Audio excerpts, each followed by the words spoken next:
Simple లెక్క చెప్తా నేను. ప్రతి నెల రాష్ట్ర ప్రభుత్వానికి 18,000 నుంచి 18,500 కోట్ల రూపాయల ఆదాయం ఉంది. ప్రతి నెల రాష్ట్ర ప్రభుత్వానికి 18,000 నుంచి 18,500 కోట్ల రూపాయల ఆదాయం ఉంది. ఓ నెల 200 ఎక్కువ 200 తక్కువ, ఇది ప్రతి నెల ఆదాయం. 6,500 కోట్ల రూపాయలు ప్రభుత్వ ఉద్యోగస్తుల జీతభత్యాలు, పెన్షన్లు, అవుట్సోర్సింగ్, కాంట్రాక్ట్ ఏదన్నా అనుకోండి, మీకు ప్రతి నెల జీతభత్యాలు ఇవ్వడానికి 6,500 కోట్లు పోతున్నాయి. ఇంకొక 6,500 కోట్లు అయ్యగారు చేసిన అప్పులకు తప్పులకు ప్రతి నెల 10 తారీఖు లోపల కట్టాల్సి వస్తుంది. 7 లక్షల కోట్ల అప్పులు చేసిండు, కాళేశ్వరం లాంటి తప్పులు చేసిండు. ఈ రెండింటి కలిపి, అప్పులకు తప్పులకు కలిపి, ఇష్టం ఉన్నా లేకపోయినా, నాకు నచ్చినా నచ్చకపోయినా ఆయన నాకు ఇచ్చిన నజరానా ఏందయ్యా అంటే ప్రతి నెల 6,500 కోట్ల రూపాయలు నేను అప్పులోకి కట్టాల్సిందే. నేను ఒక పూట ఉపాసం పండినా బ్యాంకులో, రిజర్వ్ బ్యాంకులో పడంగానే వాళ్ళే గుంజుకుంటారు, నన్ను అడగను కూడా అడగరు. ఇది ఒక డబ్బా నా ఆదాయం.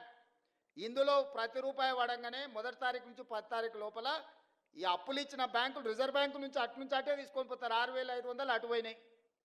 మీరు మా బంధువులు, ఆత్మబంధువులు కాబట్టి 6,500 కోట్లు మీ ఉద్యోగస్తులకు ఇస్తున్నా, 13,000 కోట్ల రూపాయలు అయిపోయినాయి. ఇక నా దగ్గర ఎంత మిగిలిందా అంటే 5,000 నుంచి 5,500 కోట్లు.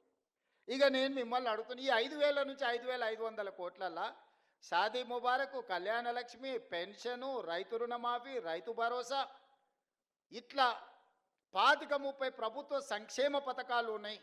ఇవి కాకుండా అర్ధాంతరంగా ఆగిపోయిన కాళేశ్వరం కట్టాలి, కూలిపోయిన శ్రీశైలం లెఫ్ట్ బ్యాంక్ కెనాల్ని కట్టాలి, పాలమూరు రంగారెడ్డి ఎత్తిపోతలు కట్టాలి, రీజనల్ రింగ్ రోడ్కు నిధులు ఇవ్వాలి. ఈ రాష్ట్రంలో ఏం అభివృద్ధి చేయాలన్నా కూడా ఇందులో నుంచే తీయాలి. ఇక నాకున్న వెసులుబాటు 5,000 నుంచి 5,500 కోట్లు. నేను ఇచ్చిన గ్యారంటీలు కానీ, అంతకుముందు నుంచి వచ్చిన వారసత్వం కానీ,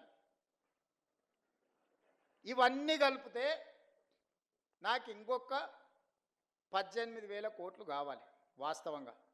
ఆయన కాంట్రాక్టర్లకు అగ్రిమెంట్లు చేసిండు, ఆయన కమిషన్లు తీసుకొని ఆయన వెళ్ళిపోయిండు. ఇవాళ వాళ్ళ పేమెంట్లు నేను వచ్చి కూర్చున్నప్పటికీ 42,000 పేమెంట్లు బకాయిలు పెట్టిపోయిండు ఈ కాంట్రాక్టర్లకి. ఇక విద్యుత్ శాఖ ఇవాటి మళ్ళీ పక్కన పెట్టాలి. అట్లా